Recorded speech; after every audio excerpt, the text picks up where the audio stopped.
What is up, drivers? Today we're going to be looking at the top 20 most common mistakes that I see drivers making out there on the road far too often. And every time I see this happen, it just breaks my heart a little bit deep inside. So if you make any of these mistakes yourself, or you know somebody else that's been making them, leave a comment down below so that we can hold each other accountable for these problems and try and get better as delivery drivers together. So without further ado, let's go ahead and hop into this list and start looking at some of the issues that drivers, some of the problems and mistakes they might be making while on the road. The first most common mistake, and probably the most crucial mistake that I see a lot of delivery drivers making, is not multi-apping.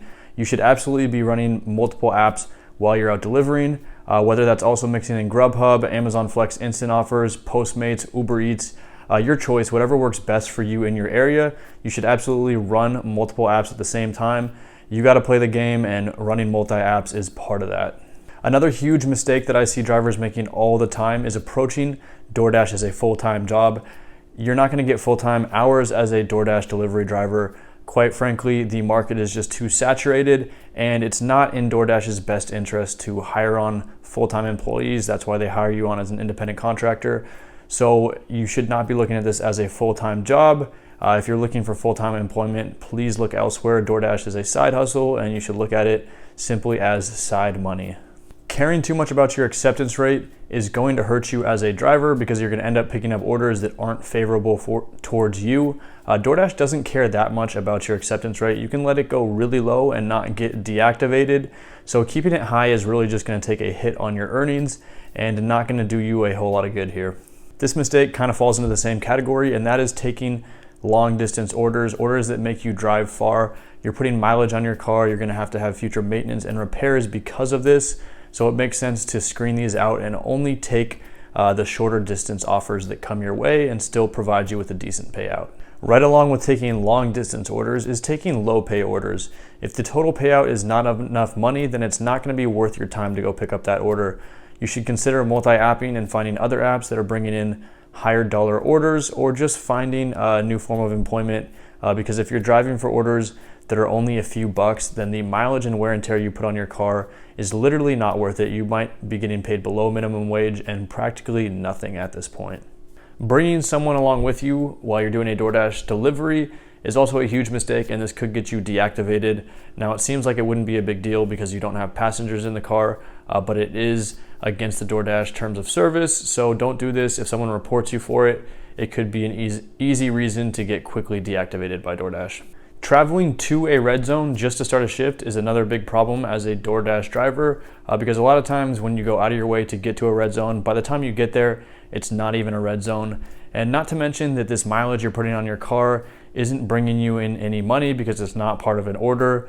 So essentially you're spending money and you're not going to be making that much more.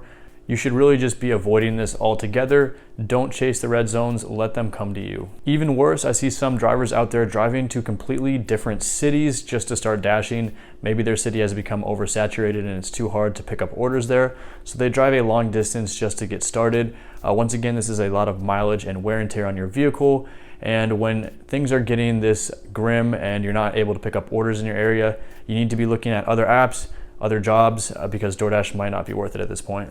Not using a mileage tracking app is a huge mistake that a lot of drivers are making. You're responsible for keeping track of your own mileage. With DoorDash, you also have to pay your own taxes later, so knowing that mileage is critical for your expenses. The Stride app is one free app that you can use. You can go ahead and download that, and it'll start tracking your mileage for you. It makes your life so much easier as a delivery driver. Forgetting to pay quarterly taxes is a huge mistake as a DoorDash driver that could get you in trouble with the IRS. Now, during year one, your first year as an independent contractor, so assuming you haven't been in business for yourself before, you get kind of like a free pass. You don't have to pay quarterly taxes, because essentially there's this rule that says you can base your quarterly taxes off the year before. So if you weren't an independent contractor that previous year, you have nothing to base it off of. You can base this current year taxes off of those zero numbers and pay nothing. But that second year, you have to go ahead and start paying those quarterly taxes. And if you don't, you could owe money on the taxes not paid throughout the year, and the IRS could come looking for you. Not setting aside money to pay taxes is a huge issue that I see way too many drivers making.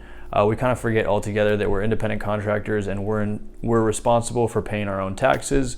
So having money set aside to pay those is crucial at the end of the year. Come March, April of that next year, you're gonna have to be able to pay out those taxes, maybe like 20 to 30%, just a ballpark of your total earnings. Depending on how good you are at expensing miles, you might be able to drop that down quite a bit. I'm not a tax professional. This is not tax advice. Just know that you should be setting money aside. A lot of drivers are not setting long-term financial goals. It's kind of the culture of delivery driving and rideshare driving that you're just getting quick, easy money and spending it maybe as quickly as you're getting it. But if you take this approach to delivering with DoorDash, rideshare, really anything in life, then you're not gonna build wealth. And long term, when you run into issues, they're gonna become bigger issues because you don't have the proper funds set aside to handle those problems. A lot of drivers don't schedule blocks on the app. If you schedule blocks ahead of time, you have a better chance of getting orders, and it's easier to get on the app because if you wait to the last minute, a lot of times you're not gonna be able to pick up orders, you're not gonna be able to sign on. So scheduling out ahead of time is a good way to guarantee at least more orders coming your way. A lot of drivers also forget to use a sign-up bonus. If you haven't applied yet and you're thinking about it, you can use mine down below. Full disclosure, it doesn't end up being a ton of money after the required number of deliveries, but if you end up doing that many deliveries, then it makes sense to go ahead and get a bonus for doing it. I see way too many drivers paying way too much to do their taxes at the end of the year. It's actually not that hard to do them for DoorDash using the standard deduction rate for your mileage. So I recommend using a completely free tax service. Credit Karma currently offers their tax software for free, and it's pretty easy to do hands-on. It's what I use to do my taxes this current year, and I paid $0 to file those. There are way too many drivers out there delivering DoorDash orders, not using a fuel-efficient car. Some of these drivers are using SUVs. It's really quite painful to watch because you might not be making that much money on the app if you're gonna be burning a ton of gas while you're doing it. It really only makes sense if you have a relatively fuel-efficient car to deliver orders in. A lot of drivers also forget to use the standard deduction rate at the end of the year to calculate their expenses as a driver. Now, this is not a perfect fit for everyone, and once again, I'm not a tax professional, but a lot of tax professionals do say that that standard deduction rate is very favorable, especially if you have a fuel-efficient car. It generally adds up to be more than the gas that you spent and the expenses that were put on your car, so go ahead and use that, and it's gonna get you the best tax deductions. I see a lot of DoorDash drivers out there that are kind of expecting DoorDash and corporate DoorDash to care a lot about them as people. And honestly, this is the sad truth. This is kind of a mistake to be making because DoorDash is a customer-centric business. They care about their customers getting cheap deliveries, fast deliveries, safe deliveries, and they don't care that much about the drivers unless it's gonna end up giving them bad PR. So expecting them to take care of you as an independent contractor just isn't gonna happen. It's the reality of the situation.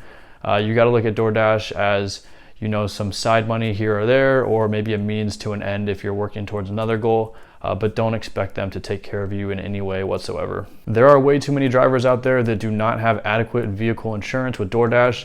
And in my experience, DoorDash actually doesn't do a good enough job of checking for your vehicle insurance. Once again, they kind of just want everyone out there on the road, and correct me if I'm wrong, maybe things have changed, but I don't remember there being much of a process to vet vehicle insurance.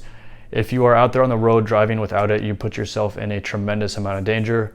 Please don't do that. The last mistake that I see a lot of DoorDash drivers making is getting way too many parking tickets. It's happened to me personally, and it's quite painful when it happens because you really don't end up making much money. A lot of times you're losing money if you get parking tickets. For me, it's the reason why I do a lot to avoid downtown orders, because downtown orders for me mean that I'm not gonna be able to find parking, which increases the risk of getting a ticket. And then also when I'm dropping off orders, they end up a lot of times being apartments in high-rise buildings, which mean that if I don't find really good long-term parking, the time that I spend inside also increases the risk of getting a ticket. That's all for the common mistakes that I see DoorDash drivers making. There's probably a lot of other mistakes out there, so go ahead and add to the list if you have any. Leave them down below in the comment section and let me know what you thought about the video. Go ahead and hit that like button if you enjoyed it.